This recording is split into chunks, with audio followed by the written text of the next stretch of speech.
C'est avec une très grande joie d'entrer dans votre foyer pour aujourd'hui. Nous sommes arrivés à l'enseignement qui parle et qui vous donne la conviction pour la bonté de Yahushua. Nous sommes à l'enseignement numéro 20 aujourd'hui. Donc, je réitère mes salutations pour vous tous.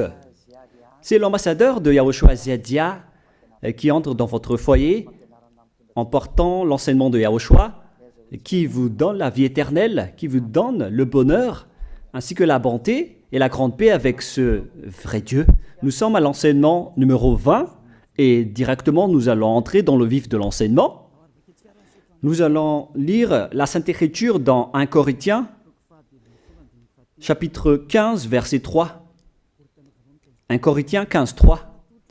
Je vous ai enseigné avant tout, comme je l'avais aussi reçu, que Yahushua est mort pour nos péchés selon les Écritures. Voilà la parole qui dit qu'il est mort pour nos péchés selon la Sainte Écriture. Cette parole est vraiment correcte. Il est bien mort pour vos péchés. C'est commun pour tout le monde. Mais après, qu'est-ce qu'il a encore dit? S'il est mort pour vos péchés, est-ce que ça veut dire que vous pouvez encore commettre des péchés?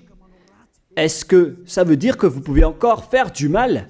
Car tout le monde et les humains disent tous que la raison de sa mort sur la croix, c'est que vous pouvez commettre du mal et des péchés après, mais il faut juste se repentir et se confesser après.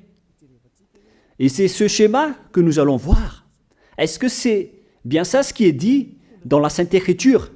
Ce sont les religieux, ainsi que Jésus ou Jesus, Jéhovah ou bien Yahvé ou Allah. Ce sont eux qui ont enseigné que vous pouvez commettre des péchés et il faut juste se confesser après.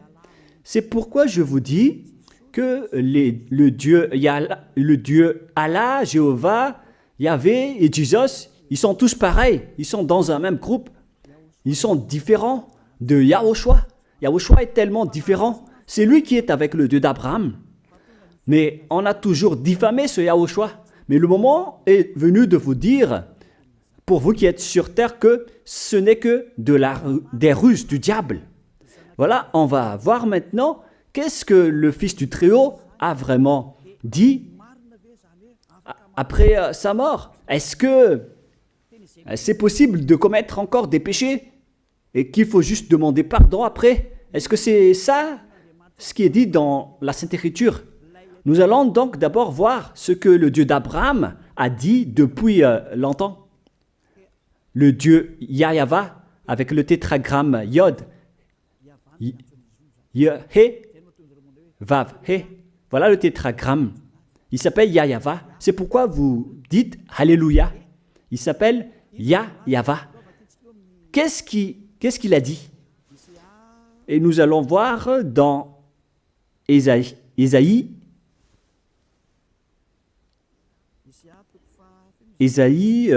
quel chapitre déjà?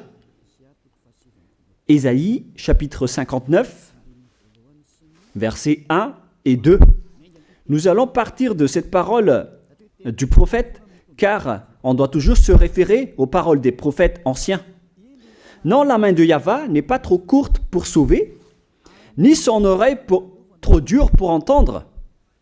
Mais ce sont vos crimes qui mettent une séparation entre vous et votre Dieu.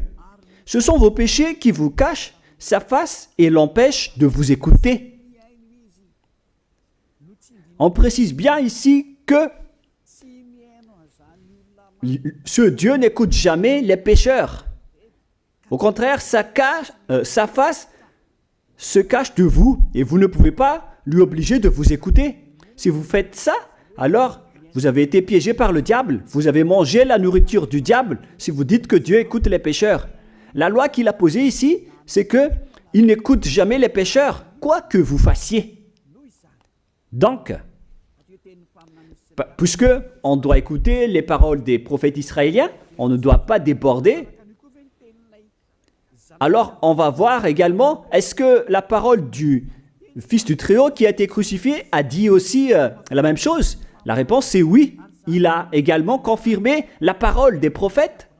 Et c'est la preuve que le Dieu d'Abraham, qui a comme fils celui qui a été crucifié, on appelle son fils au nom de Yahushua, avec le nom de Yahushua, car c'est Yahushua seulement qui a suivi cette parole. La parole du prophète israélien, notamment de Ésaïe, il a bien suivi cette parole. Car voilà ce qu'il a dit dans Jean 8, 11. Nous allons lire cette parole dans le livre de Jean, chapitre 8, verset 11. Est-ce qu'il a bien suivi les paroles des prophètes, ce Fils du Très-Haut que je vous prêche aujourd'hui? La réponse, c'est oui, il a bien suivi les paroles des prophètes. Verset 11, Jean chapitre 8. Elle répondit, non Seigneur. Et Yahushua lui dit, je ne te condamne pas non plus. Va et désormais, ne pêche plus. Je précise bien cette écriture. Ne pêche plus. Là, voilà. Ne pêche plus. C'est bien souligné, là. C'est-à-dire que, selon la parole du Fils du Très-Haut, il a bien précisé, va et désormais, c'est-à-dire à partir de maintenant, ne pêche plus. La question se pose, est-ce que vous avez bien vénéré le Fils du Très-Haut, vous qui dites que vous êtes obligé de pécher, vous qui dites que c'est impossible de ne plus jamais commettre des péchés? Mais moi je vous dis que les anciens prophètes israéliens ont déjà dit que Dieu n'écoute pas les pécheurs. Et Yahushua, le prophète israélien aussi, il a exigé, celui qui a été crucifié, il a exigé, ne pêche plus. Voilà, de deux. Et troisièmement, nous allons aussi voir dans Jean 5,14. Nous allons aussi lire Jean 5,14. Depuis, Yahushua le trouva dans le temple et lui dit, voici, tu as été guéri. Ne pêche plus, de peur qu'il ne t'arrive quelque chose de pire. Il l'a encore précisé selon le livre des anciens prophètes, selon la parole des anciens prophètes, qui ont également dit « ne pêche plus ». Il l'a encore bien précisé ici, avec la parole « ne pêche plus » que nous allons revoir, encore une fois, où il est déjà passé. Nous allons revenir encore une fois avec cette parole pour que les gens voient bien dans Jean 5,14. Voilà.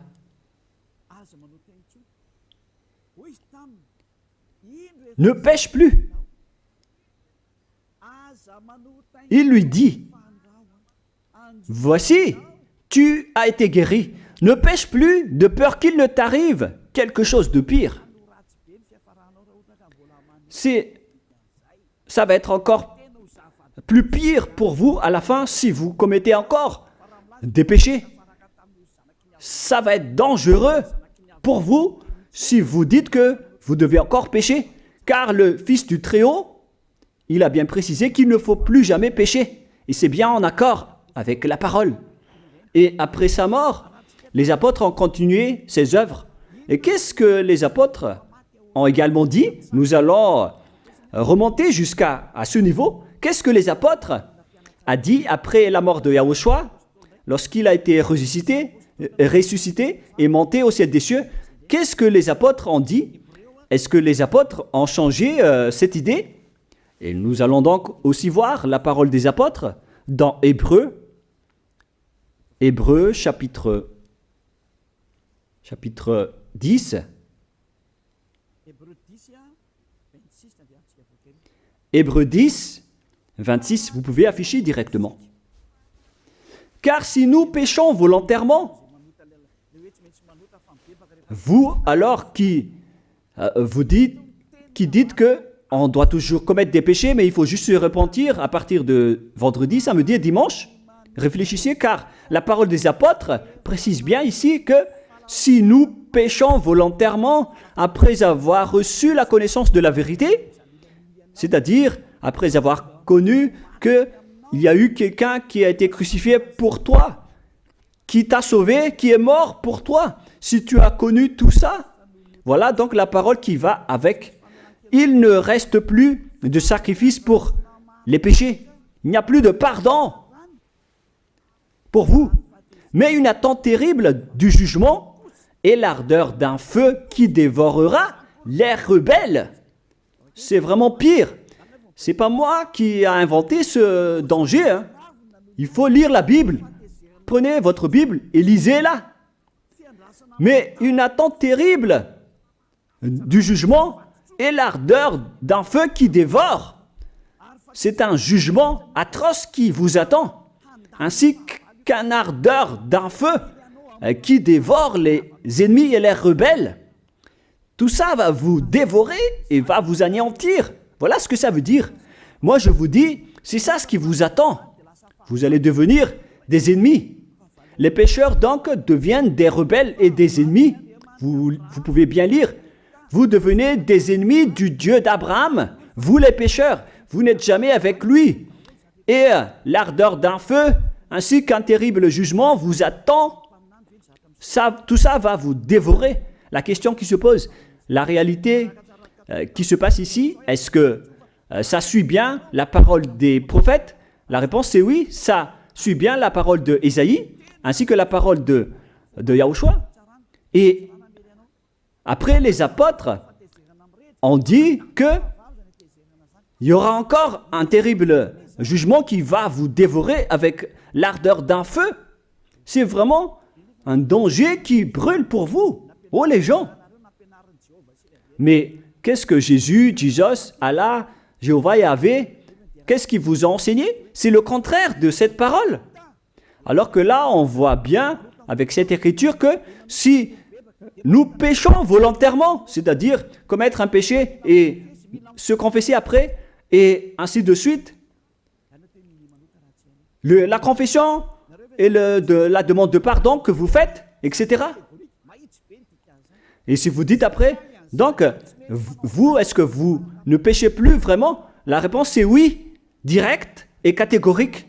On ne sait plus faire cela et on déteste carrément cela, car notre Créateur n'aime pas nous voir faire cela. Et voilà, d'ailleurs, son caractère. Le Créateur s'appelle Yahweh, le Dieu d'Abraham. Il n'aime jamais le mal ou voir ses enfants faire du mal comme un parent ordinaire. Même si le parent est méchant, il n'aime jamais voir son enfant faire du mal. Il veut que son enfant soit un bon citoyen. Et même les humains font cela. Alors que là, on parle de votre Créateur. Sachez que le Dieu d'Abraham ne veut pas vous voir faire du mal. Il n'aime pas vous voir faire du mal. Nous allons voir maintenant la suite de la parole. Nous allons voir la suite de la parole dans un autre livre. La suite de la parole concernant la finalité des pécheurs. Si vous péchez volontairement, vous allez avoir un terrible jugement, un ardeur du feu, vous allez devenir un ennemi de Dieu et vous allez affronter le terrible jugement. C'est pourquoi on parle du paracléto, c'est-à-dire un avocat. Si on vous donne un avocat, alors sachez que vous allez être jugé. Je vais voir si vous allez échapper à ce jugement. Et si vous allez dire qui va nous juger, c'est celui que vous voyez en ce moment qui va vous juger, celui que vous ne croyez pas, mais vous allez voir. On ne va pas vous enseigner des choses qui n'existent pas si le jugement n'existe pas. Vous voyez de vos yeux cette écriture et vous me voyez de vos yeux aussi. Je suis le chef des juges. Vous allez affronter non pas un jugement sur cette terre, mais notre jugement. Et vous allez passer devant moi. Mais on verra. Parce que tous ceux qui sont passés devant ce jugement ont appelé au secours et ont recruté. Mais maintenant, c'est un appel pour les personnes qui veulent aller au ciel des cieux. C'est le dernier appel pour vous, notamment pour les malgaches qui m'écoutent en ce moment. On attend le dernier baptême du 8 mars. Le temps est vraiment très proche. Il ne nous reste que peu de temps. c'est votre appel, c'est un appel pour vous. Élia vous appelle pour entrer. C'est ce que vous avez cherché, c'est ce que vous attendez. N'écoutez plus les diables, ce sont des diffamateurs, sinon ils ne mangent pas. Leur raison de vivre, c'est de dire du mal. Mais si vous allez encore écouter ces diffamations qui n'existent pas, alors tant pis pour vous, vous êtes fous. Je vous dis toujours que ce sont les diables qui disent du mal. Les bonnes personnes ne disent jamais du mal à des bonnes choses. Ce sont toujours les diables qui font du mal. Et nous allons donc voir la fin de la parole dans le livre de l'Apocalypse. Mais d'abord, nous allons lire le 1 Corinthiens avant de lire l'Apocalypse. Ici donc, je suis en train de vous prouver que c'est impossible. C'est pratiquement impossible que les malfaiteurs, vous les malfaiteurs, entreront au ciel des cieux. C'est dans 1 Corinthiens, nous allons lire cette parole. Écoutez bien. Ne savez-vous pas, 1 Corinthiens, chapitre 6, verset 9, ne savez-vous pas que les injustes n'hériteront point le royaume de Dieu? Ne vous y trompez pas. Les injustes n'y entreront jamais au ciel des cieux, les enfants. À vous qui m'écoutez, grand-père et grand-père, qui que ce soit, vous n'y entrerez jamais au ciel des cieux. Vous serez juste fatigué d'aller à l'église. Même les religieux n'y entreront jamais parce qu'ils sont des pécheurs comme vous. Ils n'ont même pas la force de d'ôter les péchés des gens. Ils ne savent même pas quoi faire avec leurs péchés. Mais lorsqu'ils ont entendu l'ambassadeur de Yahushua, c'est-à-dire Elia, enseigner, après ils me diffament, ils mentent toutes sortes de dossiers contre moi. Ils inventent juste des choses qui n'existent pas contre moi. Alors vous devez bien réfléchir, car les injustes n'hériteront jamais le royaume de Dieu. Moi je vous dis, si vous êtes des malfaiteurs, n'allez plus à l'église. Vous perdez juste votre temps au lieu de faire autre chose. Vous perdez juste votre temps à vous asseoir sur les bancs d'église, des églises. Car les pécheurs iront en enfer, dans la perdition éternelle. Vous êtes interdit d'entrer dans le royaume de Dieu si vous êtes pécheur, si vous êtes injuste.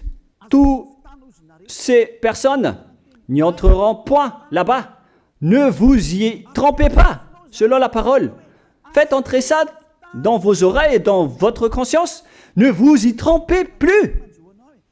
C'est triste ce qui vous arrive, hein, vous qui me regardez, qui m'écoutez. Pensez et réfléchissez, car on vous a empoisonné.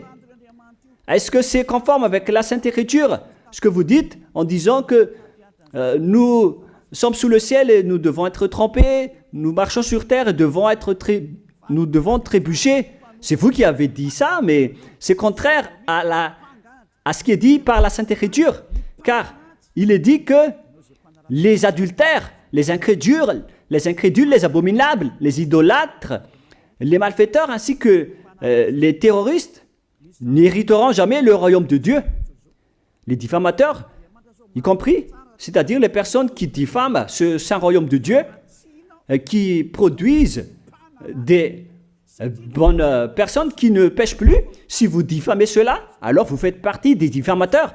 Car dans ce saint royaume où il y a Elia, l'ambassadeur de Elia, on note les péchés des gens, mais au contraire, vous ne cessez pas de diffamer en disant le contraire. Vous, avec les incrédules et les terroristes, vous n'hériterez jamais le royaume de Dieu. Vous qui ne voulez jamais échapper au mal, c'est pire ce qui vous attend. Vous n'y entrerez jamais dans le royaume de Dieu. Vous n'avez pas cette autorité. Alors, réfléchissez. C'est le moment d'avoir une prise de conscience. Alors, suivez Ziadia Elia. Nous irons tous ensemble chez Yahushua et chez le Dieu d'Abraham qui s'appelle Yahweh. Qu'est-ce que Yahushua a dit qu'on va voir en dernier?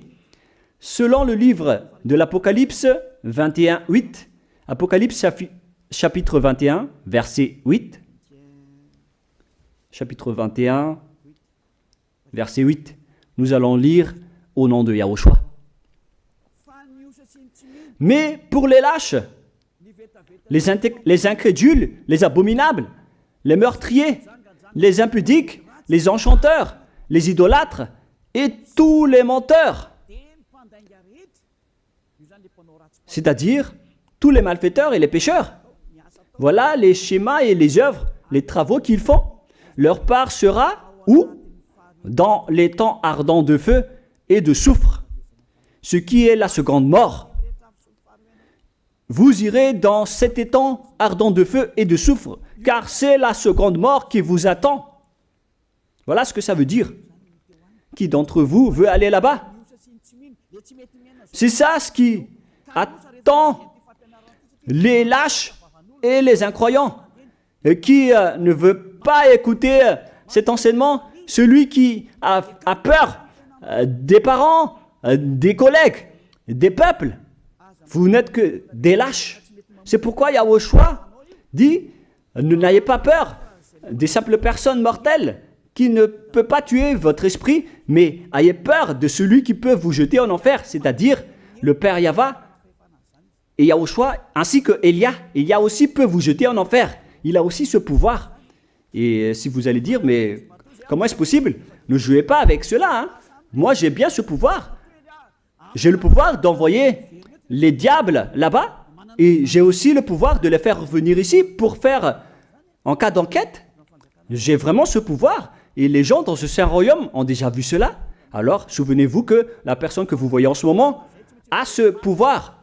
Ce n'est pas pour vous faire peur, mais c'est pour vous dire la vérité, car le moment du châtiment est arrivé, alors on vous dit la vérité, et ne jouez pas avec cette vérité. Maintenant, nous allons continuer la parole en disant que, clairement, les lâches et les incroyants seront jetés dans les temps de feu et de soufre. Alors ne soyez pas lâches, repentissez-vous, car les pécheurs se trompent d'adresse. Vous allez être tués en enfer. Dernièrement, en dernier lieu, Apocalypse 21-27, pour terminer la parole de la Sainte Écriture concernant le sujet qui dit, est-ce que les pécheurs pourront entrer dans le ciel des cieux? Lisez bien ceci. Il n'entrera chez elle rien de souillé, ni personne qui se livre à l'abomination et au mensonge. Il n'entrera que ceux qui sont écrits dans le livre de la vie de l'agneau, c'est-à-dire Yahushua. Donc, aucun pécheur n'entre au ciel des cieux. Ne pensez plus à ça. C'est le point final. Supprimez ça de votre tête. Les pécheurs n'y entreront jamais au ciel des cieux. Ça n'existe pas. Si vous voulez aller là-bas, alors suivez Elia. Si vous êtes avec Ziadia Elia, vous n'allez plus jamais pécher. Lorsque vous êtes avec moi, vous serez avec Yahushua.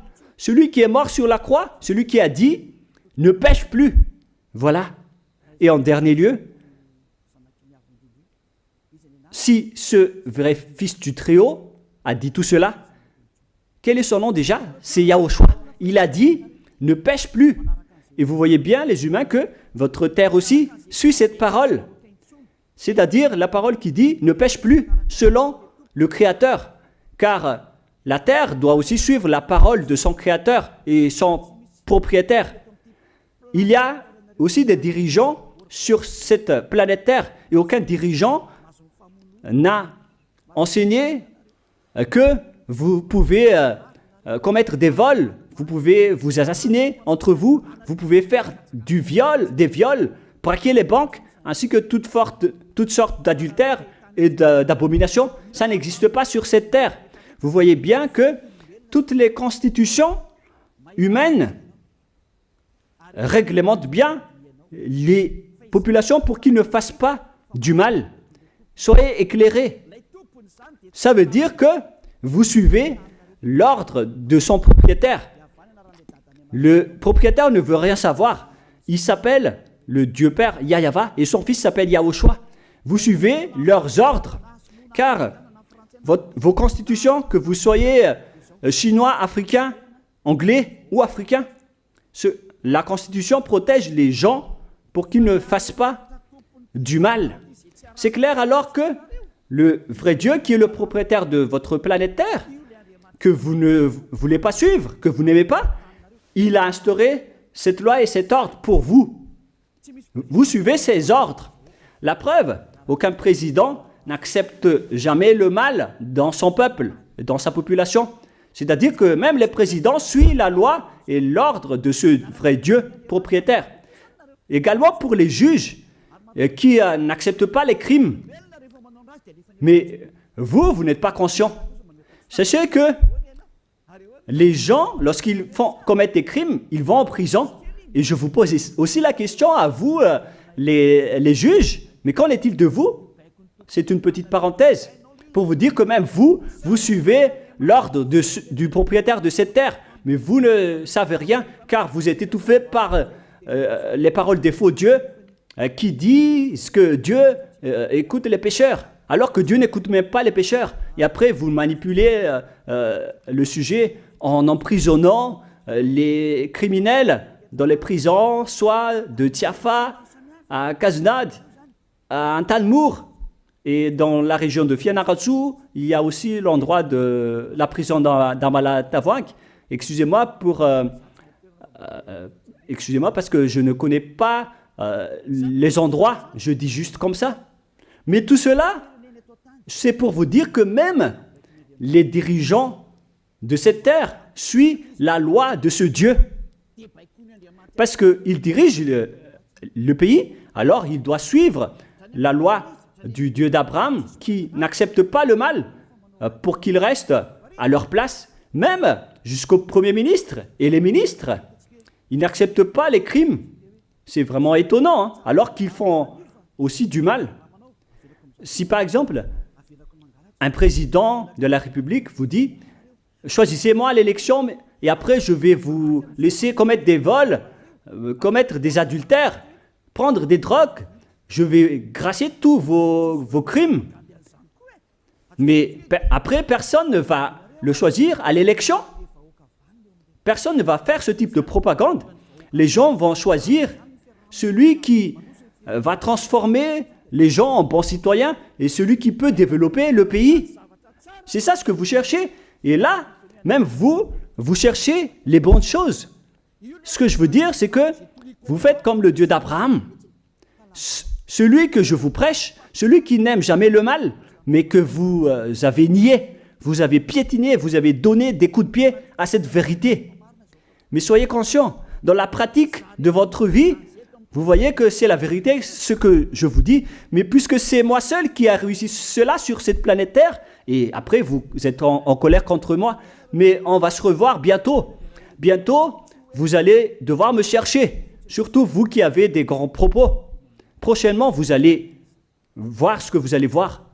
Souvenez juste de cette parole et on va voir la suite après. La question qui se pose, qui est le propriétaire de cette terre? Et on doit suivre la parole de qui ici? Si on va suivre la parole de Jéhovah, de Jésus, de Yahvé et de Allah qui disent que vous pouvez commettre des péchés, alors personne ne doit être emprisonné. Ou soit vous les emprisonnez depuis lundi au vendredi, du lundi au vendredi, après vous les faites sortir pour se repentir lors de tous les samedis et les dimanches, mais vous n'avez pas fait ainsi. Vous les avez emprisonnés directement. C'est-à-dire alors que les humains ainsi que les dirigeants, les présidents de la République, vous n'avez pas suivi cette parole. Vous avez directement emprisonné les gens sans les faire sortir pour se repentir. Mais si vous voulez suivre, alors la parole de Jésus, de Yahvé ou de Yallah, alors faites sortir les prisonniers pour qu'ils se repentissent. On vous pose cette question à tous. Pourquoi vous n'avez pas libéré les criminels à partir de vendredi pour se repentir à l'église tous les samedis et les dimanches? Pourquoi vous n'avez pas fait ainsi? C'est la preuve que même votre loi n'accepte pas les crimes et le mal. Et ça a été instauré par le propriétaire de votre terre, mais vous ne le voyez pas. C'est celui qui m'a envoyé qui a fait tout cela. C'est le Dieu d'Abraham. Celui qui a envoyé l'ambassadeur de Yahushua, Ziadia Elia. Me voici maintenant. Moi je vous dis, déjà, me voici. Je vais vous ramener au ciel des cieux si vous le voulez. Et moi je vous donne la prise de conscience depuis les présidents de la République, mon Dieu, jusqu'aux plus petits citoyens. Je vous donne le salut. Car après cette parole, ça va être le pire danger. Et si vous allez encore dire, mais pourquoi vous ne dites que des dangers? Mais c'est pourquoi on m'a envoyé. Élia, il apporte le danger. Il parle des dangers sur votre terre. Je vous ai déjà même averti plusieurs fois, à plusieurs reprises, mais vous ne voulez pas écouter. Moi, je vous ai dit tout par rapport à la parole de notre Dieu Père. Je vous ai conseillé. Si je n'ai pas fait ainsi, alors je suis fautif. Mais moi, je vous ai déjà enseigné. Et même jusqu'à maintenant, je n'arrête pas de vous convaincre. Soyez conscients, les gens. Voilà la question qui se pose. Qu'est-ce que Jésus, Jéhovah, Yahvé et Allah a encore fait après? Il vous rend toujours pécheur. La question se pose, est-ce que vous allez suivre leurs ordres ou est-ce que vous allez suivre l'ordre du Dieu d'Abraham et de Yahushua? C'est la parole de qui que vous allez suivre sur votre planète Terre? Vous suivez la parole du Dieu d'Abraham? Même vous les présidents, ainsi que les premiers ministres et les juges, tout le monde sur cette terre, jusqu'aux policiers, les gendarmes, ils suivent cette parole du Dieu d'Abraham qui a dit, on ne peut pas faire du mal sur cette terre. Vous suivez la parole du Dieu d'Abraham qui m'a envoyé. La question qui se pose, qui est alors le propriétaire de cette terre? C'est clair que ce n'est pas Jésus, ni Jesus, ni Yahvé, ni Jéhovah, ni Allah. Car ce qui se passe sur cette terre, c'est que personne n'accepte les crimes et le mal. Car le terme est toujours valable ici. Le terme qui dit « ne pêche plus ». Mais c'est vous qui avez été trompés par les faux dieux. Mais tant pis pour vous, si vous allez suivre la parole ou pas. Soyez conscients. Et la dernière question, qui est le plus conscient? Jésus ou Jesus ou bien le président de la République? Qui sont les plus conscients? Jésus, Yahvé, Jéhovah ou Allah ou bien les présidents de la République? La réponse, le président de la République vous met en prison si vous faites du mal. Il n'accepte jamais les crimes. Si par exemple, un président de la République voit un homme violer une femme, il va descendre directement de sa voiture en prenant une réaction automatique et il va même taper l'acteur du viol, il va le mettre en prison après parce qu'il n'est pas content de cela. Mais si c'était Jésus qui avait vu cet acte, clairement on va tous voir qu'il va dire il faut juste que tu te repentisses et demander pardon ce samedi et ce dimanche. Qui dit que c'est faux ce que j'ai dit? Et même si le Père Yahvé et Yahushua, si c'était le Père Yahvé et Yahushua qui étaient passés devant cet acte, ils auraient tué directement cette personne, comme ce qui est passé lors de l'époque de Sodome et de Gomorrhe. Alors, pourquoi vous n'êtes pas encore conscient? Les faux dieux n'est pas du tout le propriétaire de cette terre. Il vous rend pécheur. Bref, le président de la République est encore plus conscient que Jésus ou Jesus, car les présidents n'acceptent pas le mal dans son pays. Contrairement à Jésus ou Jesus qui acceptent le mal. La preuve, beaucoup de gens vont à l'église tous les samedis et les dimanches pour se repentir, pour se confesser. Mais contrairement, ici en Yahushua, personne ne fait ça. Ici, on est là pour glorifier notre cher Père Yahvé et Yahushua. Nous ne péchons plus, nous ne faisons plus aucun mal. Nous sommes purs et parfaits. Comme il est dit dans Matthieu 5, 48, vous devez être parfaits comme la perfection de votre Père qui est au ciel des cieux. Soyez donc parfaits comme votre Dieu qui est donc parfait au ciel des cieux. Le Dieu d'Abraham, il est parfait, donc ceux qui sont avec lui aussi doivent être parfaits. Gloire éternelle à lui. En dernier lieu, à vous de penser et de bien réfléchir. Réfléchissez à ma parole. Si vous voyez que vous devez être sauvés, alors inscrivez rapidement votre nom dans le baptême, le dernier jour d'inscription, c'est lors de ce 4 mars prochain. Et le dernier baptême aura lieu le 8 mars prochain. Après cela, il n'existera plus de baptême à Madagascar. Le baptême qui a été porté par l'ambassadeur de Yahushua, Ziadia Elia. La parole se termine. La parole qui est un amour pour vous conscientiser, pour que vous vous tournez vers le Dieu d'Abraham qui est le propriétaire de votre planète Terre. Votre terre lui appartient. Vous ne pouvez pas échapper à sa parole. Regardez la réalité. Que ce soit les premiers ministres, les gendarmes et toutes les autres personnes. Réfléchissez à ma parole. Vous suivez tous la parole de ce vrai Dieu. Mais vous êtes toujours des malfaiteurs en même temps. Mais sachez que si vous seriez avec Yahushua, vous n'allez plus faire aucun mal. Alors, ne compterez pas cette vérité. On le voit tous ensemble. On la voit tous ensemble. Alors, ne la compterez plus et ne diffamez plus ce saint royaume qui vous sauve. Si vous ne voulez pas sauver, alors restez dans votre coin. Mais n'empêchez pas ceux qui veulent être sauvés et ceux qui veulent avancer, ne vous laissez pas être empêchés. Que chacun sauve sa peau. La fin de votre histoire est arrivée. Le sage voit le danger et se cache, mais le fou avance et se regrette. Soyez parmi les sages. Voilà la fin de ma parole. Que Yahushua vous bénisse. Prions ensemble. Merci infiniment, Père Yahva, pour ta parole. Une parole qui porte la vie, la bonté et le bonheur. Gloire éternelle à toi, Père Yahva. Bénis alors cette parole pour qu'elle entre bien dans le cœur et la conscience des gens, pour qu'ils se repentissent et soient guéris. C'est vraiment une prise de conscience pour faire revenir le cœur et la conscience des gens vers leur Créateur, qui est toi, Père Yahva. Sauve les gens, car le temps est très proche. Merci infiniment, Père Yahva, et au nom de toi, Yahushua, je fais toutes ces prières. Alléluia, Amen. Je vous souhaite à tous d'être bénis par Yahushua, et à notre prochaine rencontre. Au revoir tout le monde.